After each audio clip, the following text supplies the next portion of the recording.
Welcome back to the Sword of Truth podcast, a chapter-by-chapter reread of the Sword of Truth series with some casually bisected craft brew on the side. I'm Jade, and I'm here with Nate. Who's trying to figure out what casually bisected means? A mess. And today we are watching Beata's massive ego right-checks her squad's bodies literally can't cash in chapter 63 of Soul of Fire. Fantastic. Yeah, those of you who have read the title know that Beata is about to have a real bad time. Yeah. We've all had those days. I've had those days at work literally this fucking week. So yeah, I could do things that Beata can't do. I come home and I tell everyone to fuck off and then drink and cuddle my cat. That sounds way worse than what actually happens here. It makes it sound like you have a whole case that no one else is allowed to touch, and you just get home, start ripping those open, and sit in your recliner no one else is allowed to sit in. With my cat, like an evil villain. For the rest of the day. Yep. Yeah, that does not happen. Yeah, I usually actually come home and make dinner and... But no, the thing of the title is, right, it's important to remember that it's okay to have a bad day, right? Alexandra's terrible, horrible, no good, very bad day. My middle name. Your middle name.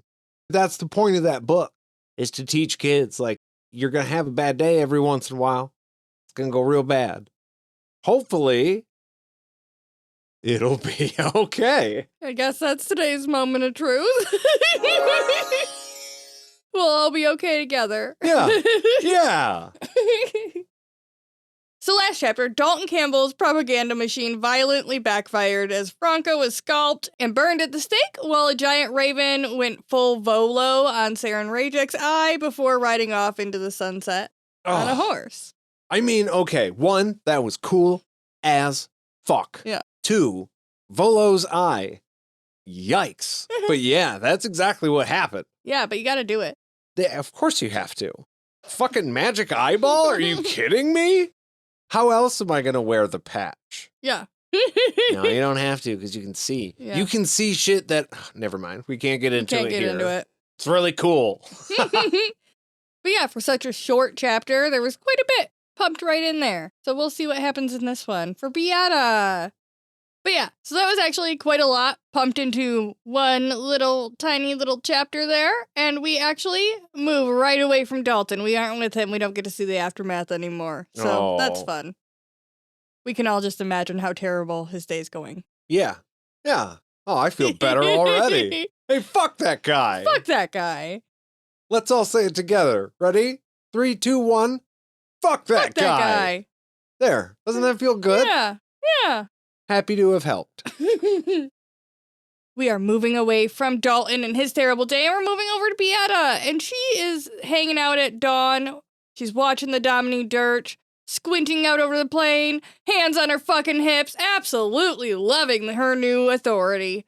I could just see her there, you know? Yeah. And she's having some wild cognitive dissonance going on here. Like, she fucking hates Bertie Chambor. He's a bad dude. But also, he did some stuff that made her life a lot better, and she's got power. That's not how that works, Beata. He made you a victim. Yeah. If you could have done this before, you could have done this on your own, but you didn't, because he did a shit thing and rousted you from your comfortable life. Yeah, but if it wasn't for him, she wouldn't have what she has. So. All together now. Fuck that guy. That guy. Yeah, you got it. Yeah, I wasn't sure if we were saying the name or yeah, what I was we were doing going it again. for. Sorry.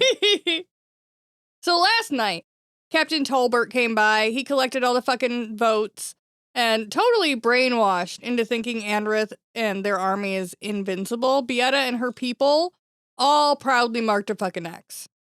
So, good job. Well, there is something to voting an X is a vote of confidence in yourself. And they've been she is trained part of the army, yeah. to do this thing in which they've been told will defend. So, like, if you're not marking an X, it's shitty, but, like, some questions are going to have to be asked. Yeah. In this sort of a society, I'm assuming everybody was like, hey, I did this. So if you did mark an O, Well, nah. yeah. Well, because you're like you would be thinking for yourself at that point. Yeah, right? but you wouldn't say that out loud, my guess is, because you would probably be, I don't know if you'd be killed necessarily, but there would be relearning Probably. of some sort. Like, it wouldn't be good.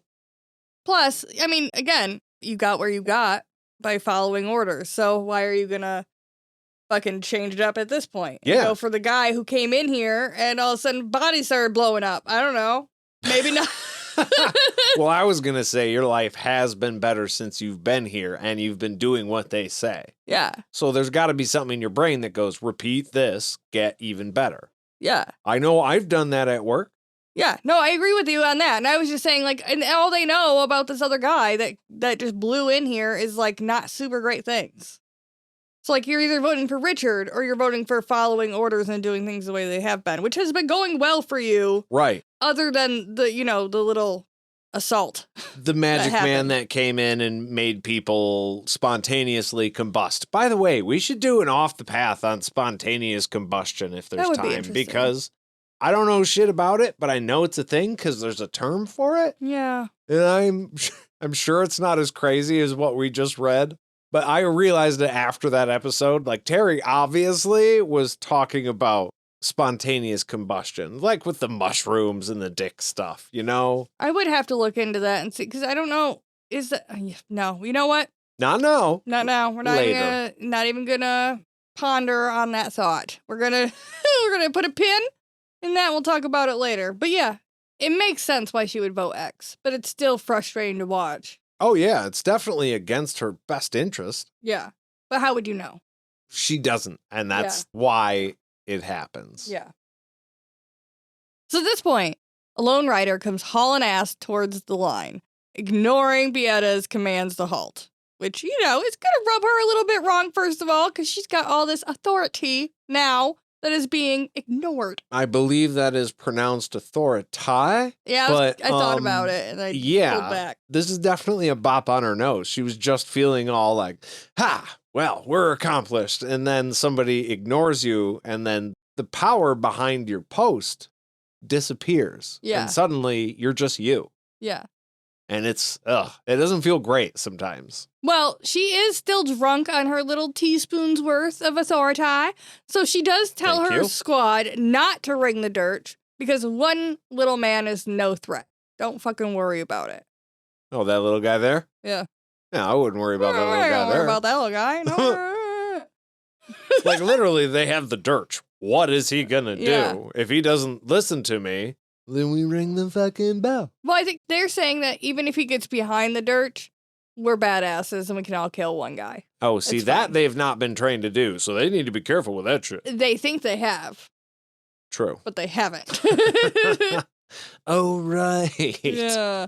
The rider hauls his horse to a stop, yelling, fucking don't ring the shit! Don't ring the shit! And surprise, it's Fitch. I think that's great. Guys, don't ring it! No, I'm cool! They're like, do you know that motherfucker? I don't recognize that guy. He's not listening. Beata? Yeah, a little ring. See what happens. If I was a bad guy, I'd be saying not to ring the... Like, that's not going to dissuade me. You yelling not to ring the Dirtch. Right. No, I'm going to do my job. No, what needs to happen here is people around the town of Andereth need to get real good at flag signaling, right? So then they could, like, stand way away from like the in Dirtch. motocross? Yeah, and then you raise the one white and, like, the one blue, and then you move them in the certain way to signal, hey, I'm a friendly and I would like to approach. Then if they do it back, then you know you're cool to at least come a little farther forward. And then they will reassess. Yeah. And then you signal again, and they, on and on until you're right up there, and then they're like, okay, he's cool. We have read earlier in this book, there is, like, typically a flag type situation. Like, when you're there's gotta be. Yeah. There's no communication otherwise. When you first approach, you send, like, one or two guys up there with the fucking flag, and you're like, we're cool! We're cool! Mm-hmm. Fucking Fitch did not do that. Even if you don't know what the signal is, you doing the flag thing means I'm not making a violent action, possibly yet, depending on the thing you're doing. But, like, if you're just waving the shit out of it, at least you're telling him, hey, I want to communicate and I'm not trying to kill you. Although it would be interesting because Fitch probably does not have anything that's white on him anymore at this point, if he ever did have anything white. So it would be interesting if waving a white flag obviously means like peace or whatever, but what does waving a brown flag mean? Or a gray dingy flag? He just needs to use the toilet or he's not feeling Yeah. particularly happy that day. Maybe they see him do that and they go, oh, bless his heart. Get him in here. Yeah, let him in. Come He's having a on. bad time. He's just got to take a shit. He'll be 10 minutes and then he'll be gone. Well, Fitch does not wave a flag. He just comes in looking like absolute shit. But he is swaggering around a little bit because he's packing some serious heat in the way of, you know, the fucking sword of truth. The sword of truth, right? Yeah. I was a little bit surprised myself because the trip didn't actually take that fucking long. Like, Anderith to Aidendrill and the Keep, in my brain, should take a long time because you're going across, like, the whole fucking map, right? But this seems to have only taken, I don't know, maybe a total of a few weeks, tops, for him to get there and back? I mean, it could be done. It doesn't really take, well, no, I'm going to take that back.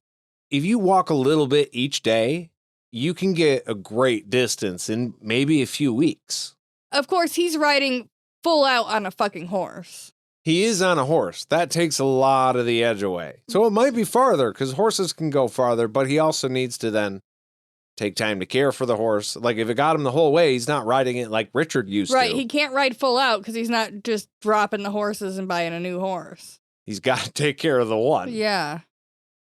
Just for reference here, I just did a quick Google how long it would take for us to walk from Michigan to Florida. A route from Lansing to Tallahassee, right? Capital to capital is 959 miles. And if you chose to walk that, it would take you about 14 to 15 days. So about 2 weeks. So I guess less than I thought. But you know, that's probably walking so far each day and then resting for 8 hours too. And then you're probably walking all fucking day. But yeah, a couple of weeks and you could be in Florida. You could be down near the Caribbean. Oh. And if we had a horse, we did it on a horse, then we could ride it down the beach. Then we would have a horse. But can't smoke weed down there and that fucking blows. Not legally. Well, let's not talk about that here. So Fitch pulls Beata aside because he's also like, let's not talk about this here. And immediately admits that he stole the sword. I did the bad thing that you told me not to do. And you told me that I'd be an idiot for doing before I left. But I wanted to impress you, so I did the thing you told me not to. You know what, Beata, it seems like it was a bad plan. Part of me was like, why didn't you lie a little bit and be like, I was given this. I was gifted this by a great wizard in red leather. Yeah, and now she went crazy and is trying to kill me or some shit. Yeah, the second I took it, she went absolutely apeshit. I'm not sure if, like, the riddle is I'm supposed to kill her or whatnot, but she's chasing me, and, yeah, now you're current. Do that, Fitch. What the fuck? Instead, he's like, hey, you know how we're all, like, bad people? I went out and I was a bad person, and now I have this sort of truth. You told me I was terrible, so I went out. And then I was fucking that awful. was terrible. And I stole some shit. And now some people are mad. But it's fine. Because, like, the Seeker doesn't need it. I need it to clear my name because I'm being falsely accused. So, like, that's, like, most important. Like, why nobody else could need this for any other reason. That's more important than that. Duh. So with that, I think that we need to take a moment and just think about Fitch's journey up until this point. Just take a moment to reflect. A moment of reflection, yeah. Yeah. So we're going to take a little beer break, and then we'll be right back. Wait, Nate, what are we drinking then? I knew it. I fucking knew it. You were laughing before we even started. And you know what? That's fine. Today we are drinking All Day Peach from Founders Brewing Company. I believe this is one we've had before. This has notes of juicy peach with subtle candied pineapple and citrus fruits, mild sweetness with a smooth, slightly bitter finish. Yes, it clocks in at 4.7%, 35 IBUs, and my chair is very loud when I move. Yes, it is. It's definitely an all-day drinker. That's why it's 4.5. Mm-hmm. Just a little story, a little BTS for the listeners out there. My husband is a very funny man, and we were having some jokes earlier, but he told me, you better watch out. I'm going to go buy beer. If you don't watch out, I'm going to come home with an IPA. And then, you know what that motherfucker did? He came home with an IPA, and I didn't even do anything to deserve it. But this is not too bad, and I can drink it, so it's acceptable and fine. Well, I'm glad, because the second I came home, because when I was at the store, I was like, ooh, look at that. It looks pretty good. And then I showed Jade, and the first thing out of her mouth was, you did get an IPA. You dick. Oh, shit. I'm sorry. So rate my mistake. Felt like a shot, wasn't a shot. No, not at all. I'd give it like a 7 peaches. Okay, 7 peach slaps. The flip side to that scale is on a scale of 0 to 10, how bad did I fuck up? It was a 3. I would agree with you, though. I think this one is pretty good. I have grown to like the all-day IPAs after a fashion. I know, but this one beats them because they do need the extra kick of flavor. I can't just drink an all-day IPA all day. I don't like them that much. This one, I could last a little longer. I've started to get used to them because you know what? Most guys, like my work fridge, like my boss and a lot of people that we go to their houses, my brother-in-law, we go to their houses, they have fucking Miller, Bud, and fucking all-day IPA. Like, your only craft option is a fucking IPA. So yeah. I had to get used to them, so I'm liking them more. I'm getting better, but not by choice. Fair. And with that, we're gonna get back to the episode!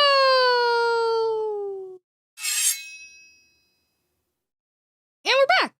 So, Fitch came in with all this fucking swagger with the sword, but it's pretty clear that he's fucking terrified, and the reason that he gives is the fucking crazy woman with magic that's chasing him. Oh, you mean the person you clearly stole from and is now pissed off at you. Right, I expect them to be, Fitch. Yeah, I told you not to do it, ass. Dummy. You ass. He tells Beata that this woman already murdered his buddy Morley and begs Beata to ring the Dirtch and swing the double Ds to stop her.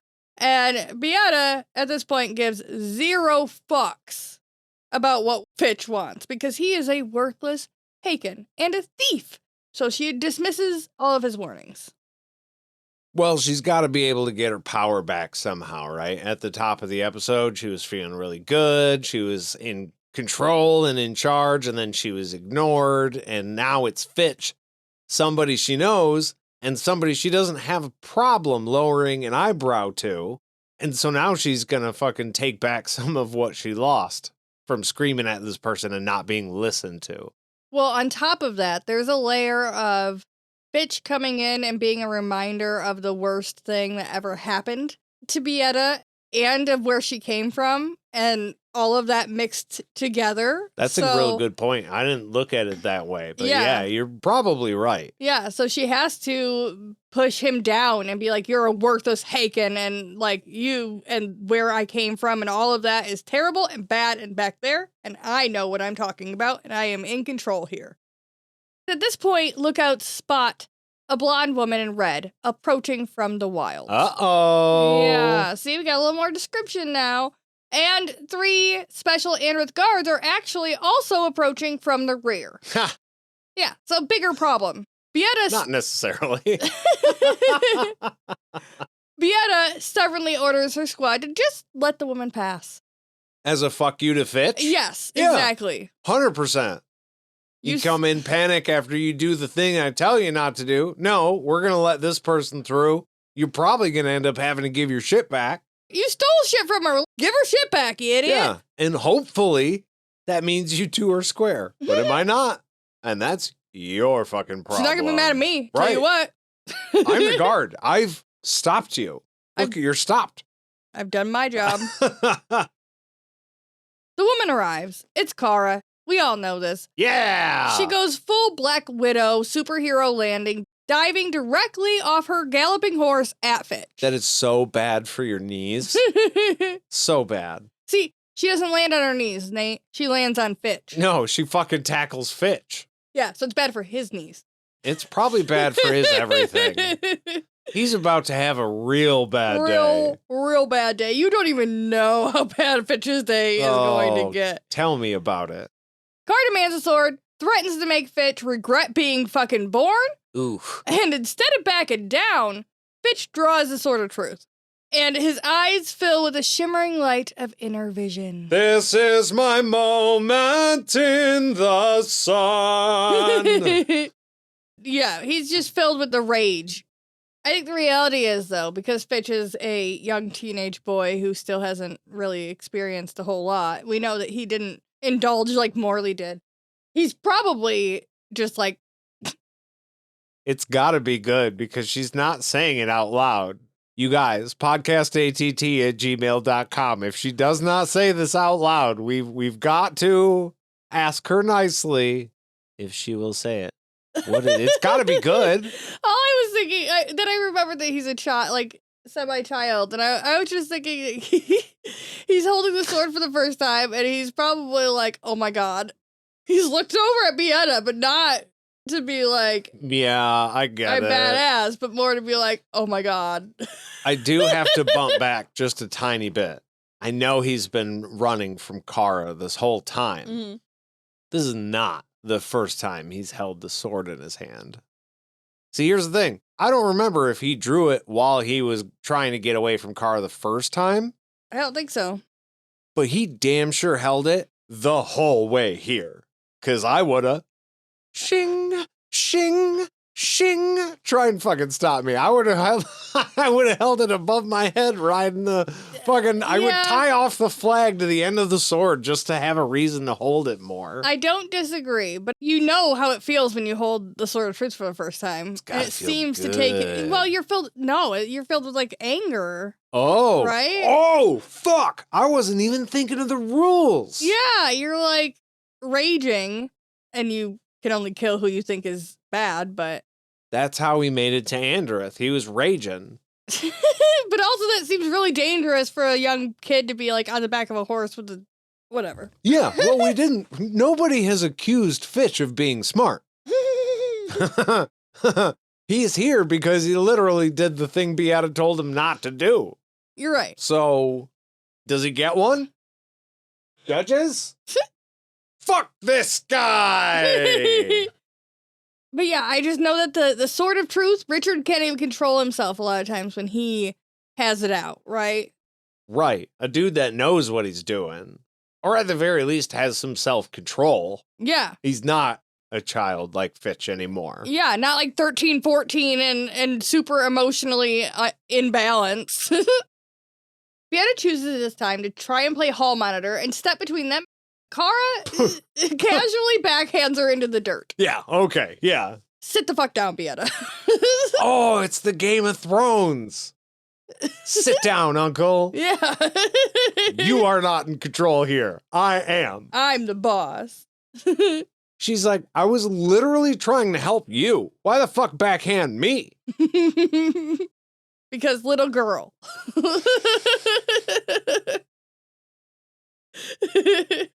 I don't know what the hand sign is, but I know it happens when Yeah. That means some shit's about to go down. Fitch swings the sword at Cara, who blocks it with the black bottle, shattering it into 1,000 pieces. Oh, that was like her sole reason for existence. Mm-hmm. Yes, he technically helped her achieve her goal. She would have achieved it. I know she would have achieved it, but like... Far longer ago without having to run across the Yeah, the whole fucking country. I mean, yeah, that's what I mean. Yeah. Like, she would have gotten it done. He's been keeping her from doing that. But also then she doesn't get to go back and be like, I did the thing you asked me to. Yeah, she did complete the mission. The dick I was hunting down actually technically did it. So... Wow, that sentence, for whatever reason, I knew where it was going, but because of the way you started it, I was like, wow, where are we going? The dick she was hunting down. Ooh, I don't that sounds like a good side Cara- story for Cara. Yeah, I don't think she has to hunt down dick, though. I'm pretty sure it's thrown at her if she wanted it. I think people are too scared. So I think that she does have to, like, hunt it out in a way. She would only do it as a need, not a want. Then I think maybe the wrong kind of guys are interested in Cara.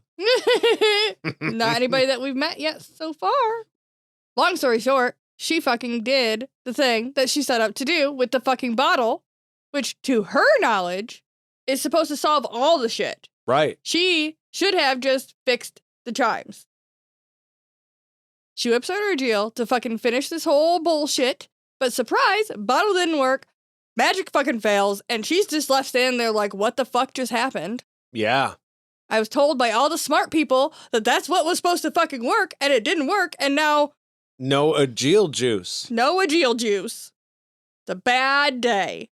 Well, at the very least, we know that Cara is still extremely capable, right? Like, she could fucking handle Fitch without her magic.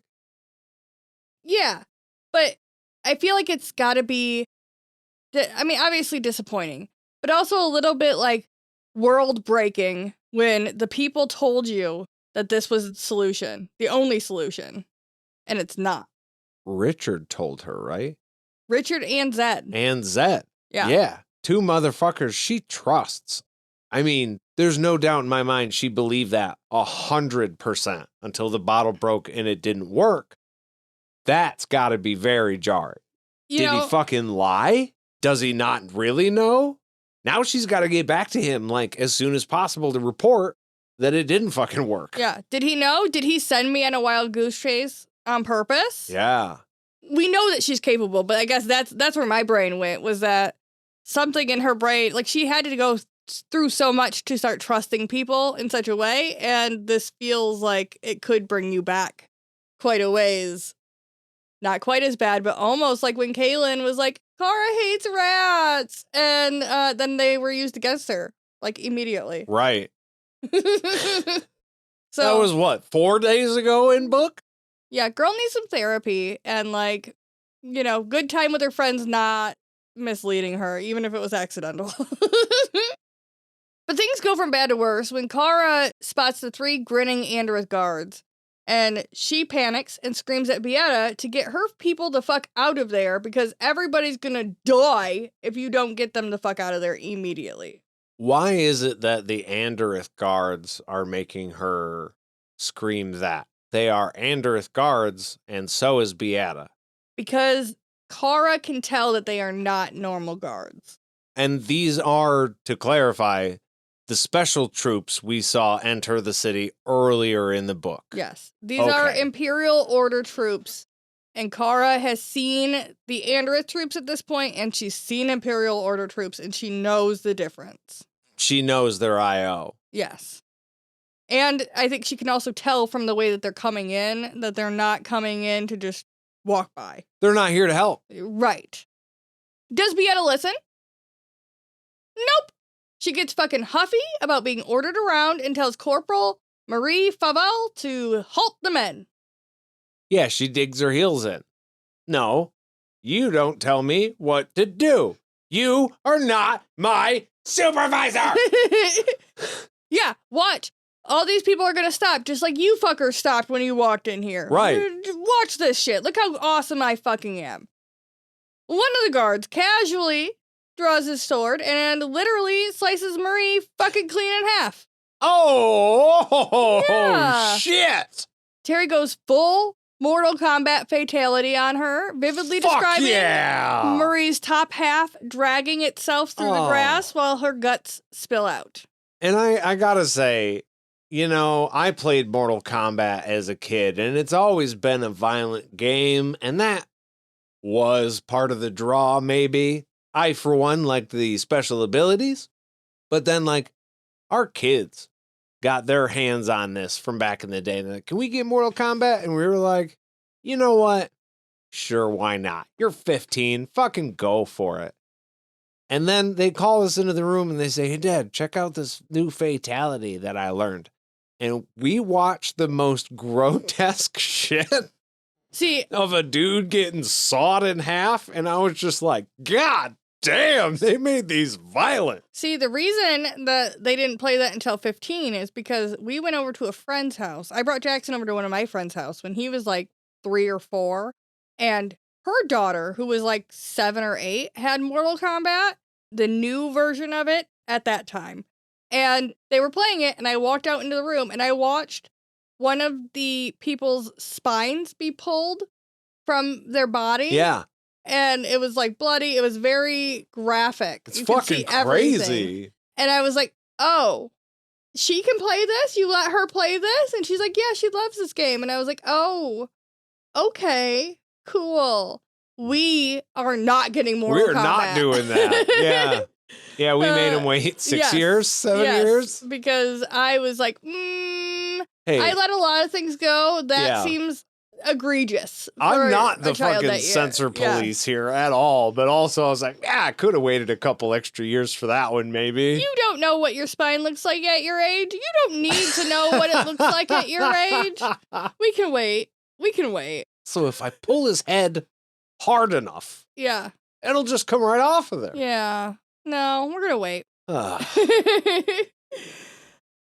All of this leads to Beata finally drawing her sword and screaming for her squad to attack as the grinning guards close in, ending the chapter on the ominous realization that the world has turned truly mad.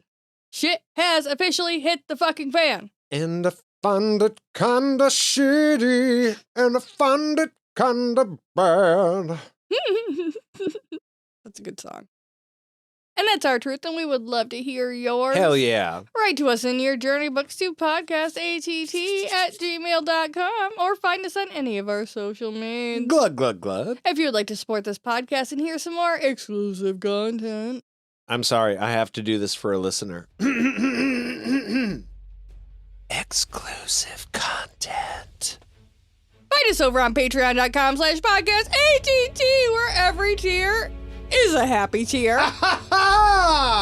Thank you all for listening, and that's all for us, friends. You gonna do your thing?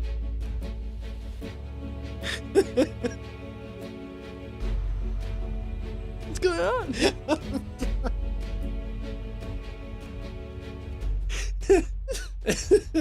I can't fucking do so.